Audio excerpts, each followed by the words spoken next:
الحمد لله والصلاة والسلام على رسول الله. أما بعد، السلام عليكم ورحمة الله وبركاته.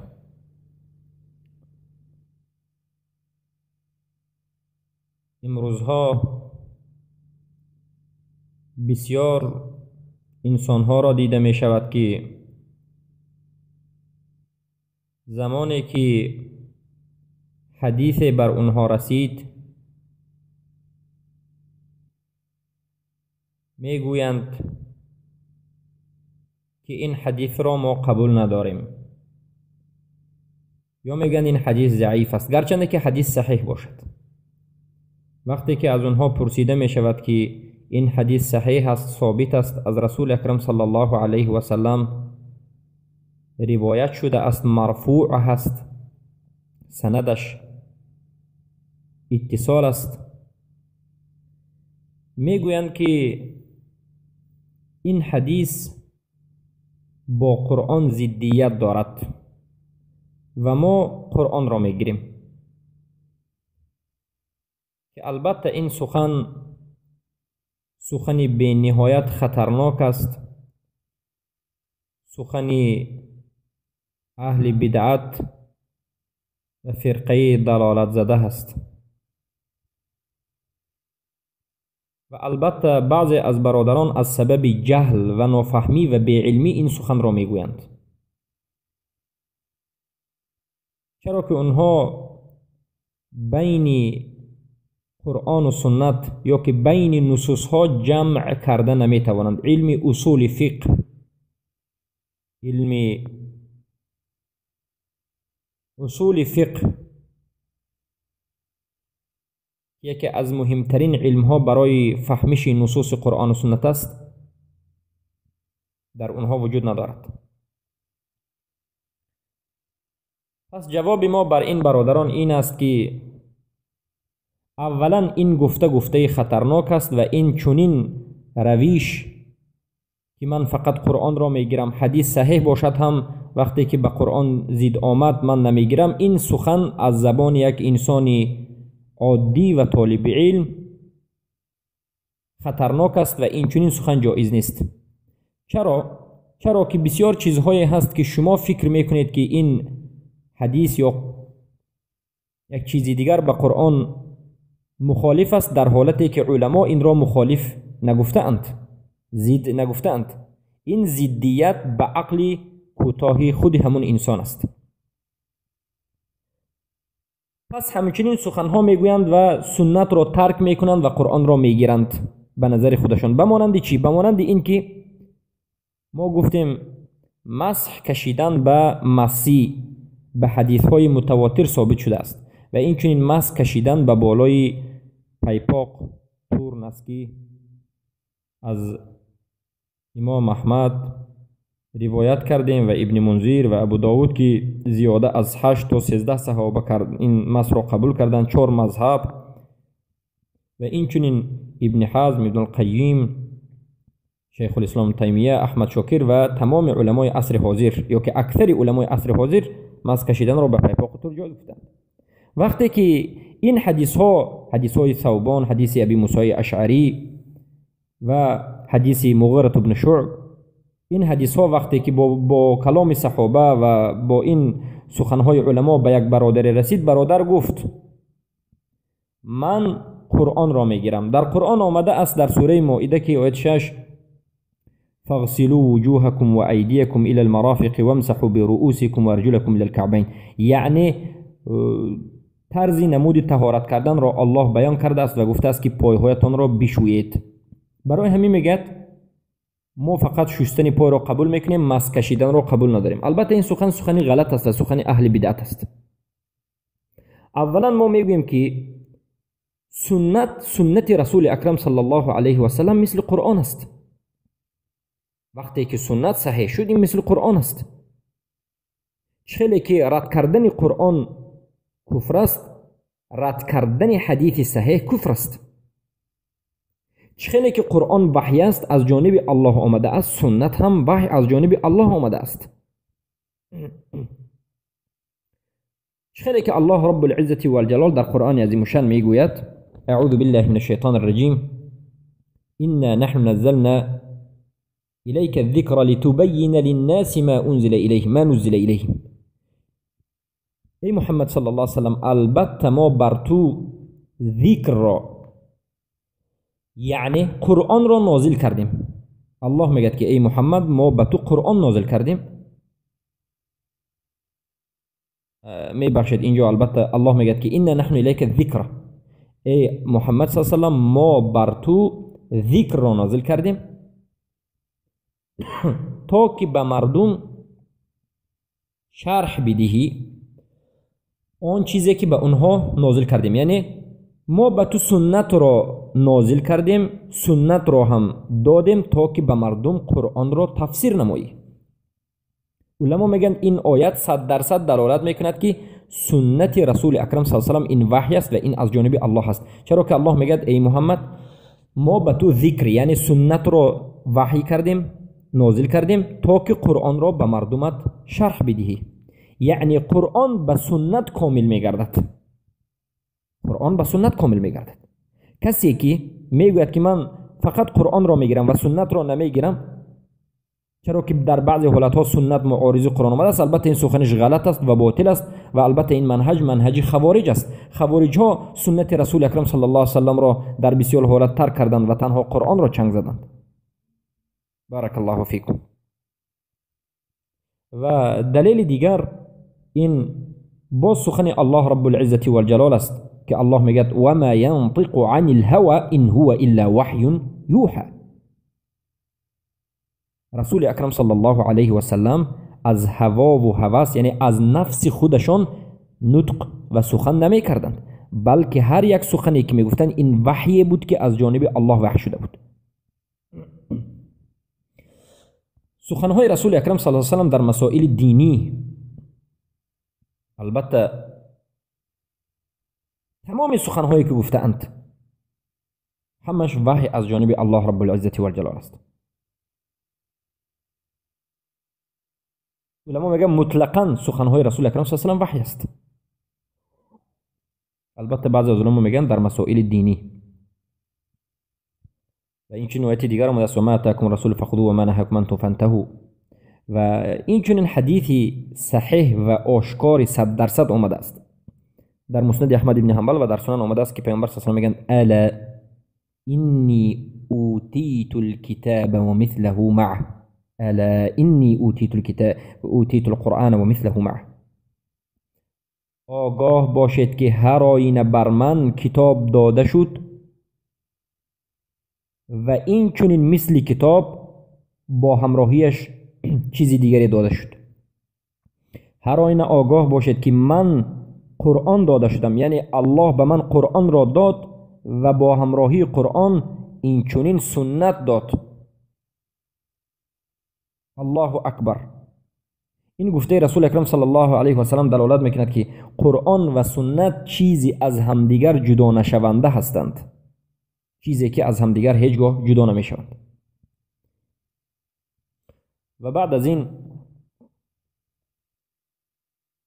ما میگیم که اهل سنت و الجماعت عقیده دارن که مصدر تلقی، مصدر سرچشمه دین ما این 4 چیز است: اولش قرآن، دومش سنت، سومش اجماع، چهارمش قیاس. یعنی قرآن و سنت این مصدر اهل سنت و الجماعت است. کسی که سنت را از قرآن، قرآن را از سنت جدا میکند این گمراه ترین انسان است. و کسی که سنت را ترک میکند و قرآن را فقط میگیرد این مذهب خوارج را گرفته است. مذهب خوارج همین است. بارک الله فیکم. این آیات هایی که ما به شما ذکر کردیم و این روایتی که از سنت رسول اکرم صلی الله علیه و سلم ذکر کردیم دلالت میکند که رسول اکرم صلی الله علیه و سلم سنت هایشان این وحی از جانب الله بود. برای همین است که رسول اکرم صلی الله علیه و سلم همیشه امر میکردند که به سنت من چنگ زنید و این چنین الله در زیاده از 10 آیت قرآن امر کرده است که آن چیزی که پیامبر به شما امر کرد چنگ بزنید و آن چیزی که اون را نهی کرد از اون دور استید و ترک کنید. و این چنین میگه و من یشاقق رسول من بعد ما تبین له الهدى و هر کسی که بعد از آشکار شدن حق، بعد از هدایت نصیب شدن از رسول الله انشقاق میکند، روی میگرداند، پیروی نمیکند و غیر راه مؤمنان را میگیرد، جایش بینها جای وزمین است، جهنم است و بسیار جای بد است. یا که در دیگه فلیحذر الذین یخالفون عن امره ان تصیبهم فتنه و یصیبهم عذاب الیم. چرا این آیات ها نازل شد؟ چرا ما را الله سبحانه و تعالی انذار میدهد، بیم میدهد و میگوید که حتما عمل به گفته های پیامبر و سنت پیامبر بکنید، اگر نکردید آتش دوزخ برای شماست. چرا؟ برای اینکه سنت رسول الله این وحی است، وحی از جانب الله رب العزة والجلال است. این منهج اهل سنت و الجماعت بود. اما اگر بگویید که ظاهر قرآن دیگر چیز است، حدیث وقتی که به ظاهر قرآن مخالف آمد من حدیث را ترک میکنم، قرآن را میگیرم، البته این سخن را گفتیم سخن غلط است، سخن منهج خوارج است. در چندین جای قرآن ما ظاهر قرآن را نمیگیریم بلکه به سنت رسول اکرم صلی الله علیه و قرآن را تفسیر میکنیم. این البته منهج اهل سنت است که فهم الکتاب و سنت، یعنی فهم کتاب و سنت، یا که ما قرآن را به سنت پیامبر شرح میدهیم و میفهمیم و قرآن و سنت را به فهم صحابگان میفهمیم. بارک الله فیکم برادران عزیزم.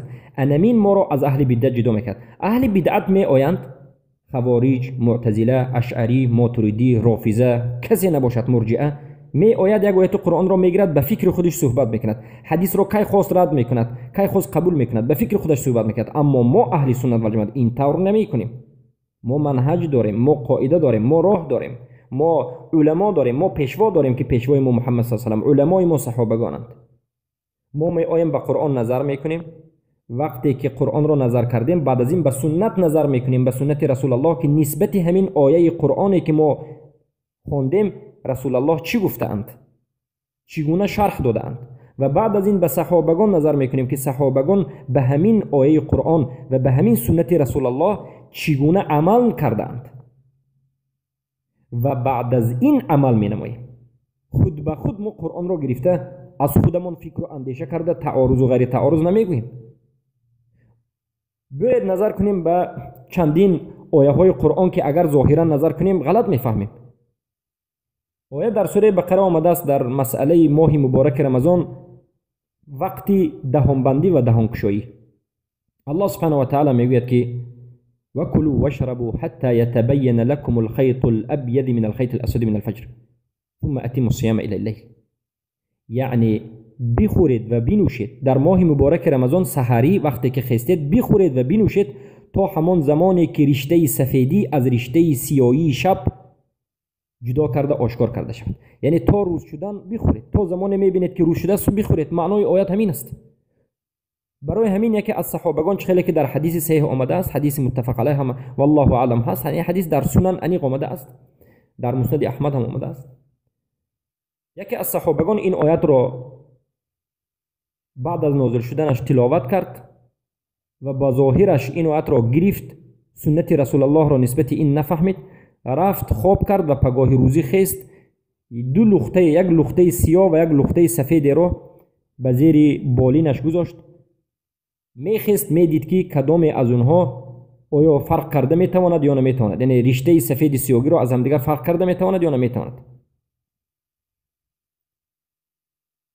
تا روزی روشن نشد رشته سفیدی و رشته سیاهی را از هم دیگر فرق نکرد. چرا که معنای آیت ظاهرا نگرید الله گفته است که بخورید و بنوشید تا همان زمانی که رشته سفید را از رشته سیاه جدا کرده توانید. این معنای آیت است، ظاهرا معناش این است.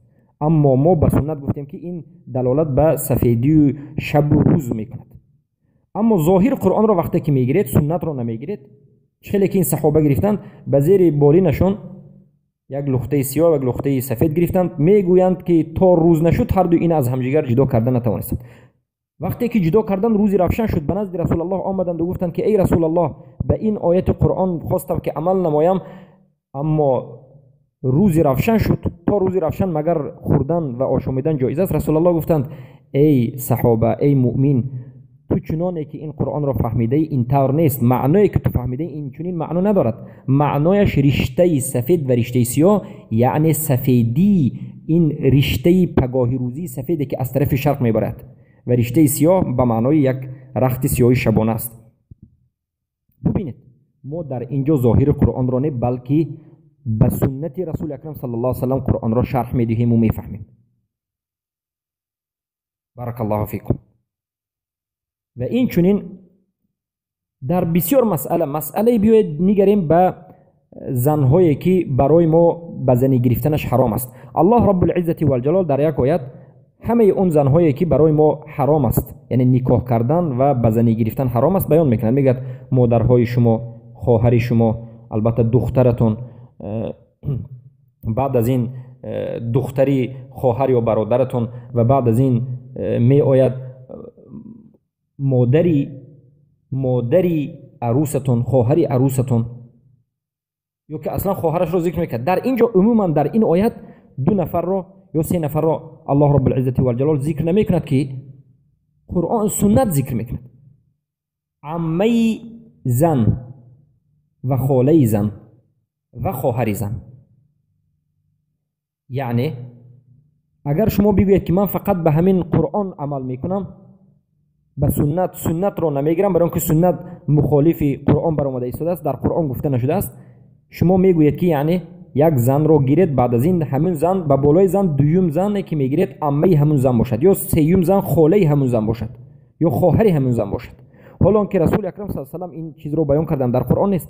رسول اکرم صلی الله علیه و آله میگن که لا تجمعوا بین المرء و عمتها او بین المرء و خالتها و بین المرء و اختها. بین یک زن و عمه‌اش، بین یک زن و خاله‌اش، بین یک زن و خواهرش جمع نکنید. سبحان الله. وقتی که شما میگید که من فقط چیزی که در قرآن آمده است این رو میگیرم، از این زیادتی رو نمیگیرم، البته سنت رو وقتی که ترک میکنید چیزهای بسیار حرام شده رو حلال میکنید. بارک الله فیکم. و این چنین مسئله های زیاد است که سنت همه اونها را روشن میکند، عمومات را بیان میکند. به مانند الله رب العزت و الجلال گفت نماز را بخوانید، 5 وقت بودنش، در کدام وقت ها بودنش، این سنت است. و این چنین در مسئله شستن و مس کشیدن طهارت پای الله سبحانه و تعالی گفت بشویید، اما با رسول الله صلی الله علیه و سلم وحی کرد که مس کشیدن جایز است. البته علما در این آیت میگویند بشویید، به تلاوت بشویید هم آمده است، مسح کشید هم آمده است. ما به این 2 معنا هم فهمیده میتونیم، برای اینکه در همین قرائت 2 قرائت است، مس کشیدن هم آمده است و شستن هم آمده است. خیلی که در تفسیر تبری آمده است، به تفسیر تبری نظر کنید. یعنی این آیت 2 قرائت دارد، ارجلکم و ارجلکم. یعنی اگر ارجلکم بگویید بشویید، ارجلکم بگویید مس کشید، به هر 2 آیت بگویید هم جایز است، به هر 2 تلاوت هم جایز است. ارجلکم و ارجلکم بگویید هم جایز است، برای اینکه ما 7 نمود یا 10 نمود قرائت داریم، همه‌اش صحیح است. اما ما میگوییم شستن این به قرآن روشن است، اجماع است، اجماع که نیست. مس کشیدن هم اجماع است، به سنت رسول اکرم صلی الله علیه و سلم ثابت شده است. اما مس کشیدن به پای لوچنه به مانند رافضه ها امرشان کارشان مخالف سنت رسول اکرم صلی الله علیه و سلم است. مس کشیدنی که الله اجازه داده است این فعل رسول الله است که مس کشیدن به مسی، مس کشیدن به جورب پیپاک و به نسکی این جایز است. و کسی که این را جایز است میگه البته خطا کرده است و در همین باب گمراه شده است. بارک الله فیکم. پس برادران عزیز، در منهج آموزش علم عقیده اهل سنت و الجماعت اولین باب این است که علما بیان میکنند که عقیده اهل سنت و الجماعت این است که منهج ما، تشریع دین ما این قرآن و سنت است. سنت قرآن را روشن میکند. قرآن بعض آیاتش بعض دیگرش را قرآن به قرآن تفسیر میشد، قرآن به سنت تفسیر میشد. و البته بعض چیزها در سنت آمده است که کاملا قرآن را بیان میکند. یعنی چیزی که در قرآن نآمده است سنت می آورد و ذکر میکند. پس حکم سنت حکم قرآن است. برای همین هر کسی که این چنین عقیده ها را دارد توبه کند، علم آموزد و به منهج اهل سنت و الجماعت بازگردد و این منهج که منهج اهل بدعت است، منهج گمراهان است، ترک نماید. اگر همین عمل را نکند، یعنی ترک ننماید، البته خطری بزرگ در روبروی این انسان وجود دارد، به خطری بزرگ وارد خواهد شد. بارک الله فیکم. و البته این منهجی خیلی گفتیم اهل سنت و الجماعت، منهج صحابگان است. اما در مسئله خاصی مس کشیدن به نسکی ما گفتیم قرآن آمد، رسول الله صلی الله علیه و سلم این قرآن را طهارت کردن را تفسیر کردند، شرح دادند. مس کشیدن به مسیح به حدیث های متواتر روایت شده است و مس کشیدن به جورب وارد شده است. این به سنت رسول الله است. بعد از این ما نظر میکنیم به چخلی که در منهج ما هست، به عمل صحابگان. قرآن رو نظر کردیم، سنت رو نظر کردیم که مس کشیدن رو جایز گفت. بعد از این صحابه رو نظر کردیم که از پیامبر چگونه تعلیم گرفتند. همه صحابگان اجماع میکنند که مس کشیدن به مسیح جایز است. و در مسئله مس کشیدن به جورب و تور و نسکی و پیپاق 13 نفر اونها را سخن امام احمد، سخن ابن منذر، سخن ابو داود را ذکر کردیم که امام ابن القیم اجازه در کتاب تهذیب و تهذیب ذکر کردند. و بعد از این به 4 امام نظر کردیم که 4 امام اهل سنت و جماعت این چیز رو جایز میگن. علمای محققین جایز میگن. پس چی میماند که یک انسان بیاید و گوید که من قبول نمیکنم؟ یگانه چیزی که میماند این کبر نمیماند. کبر است، جهالت است، گمراهی است، دیگر چیزی وجود ندارد. پس هر کسی راه حقیقت را خواست به منهج اهل سنت و جماعت بازگردد و از منهج اهل بدعت پرهیز نماید. سبحانك اللهم بحمدك اشهد ان لا اله الا انت استغفرك واتوب اليك.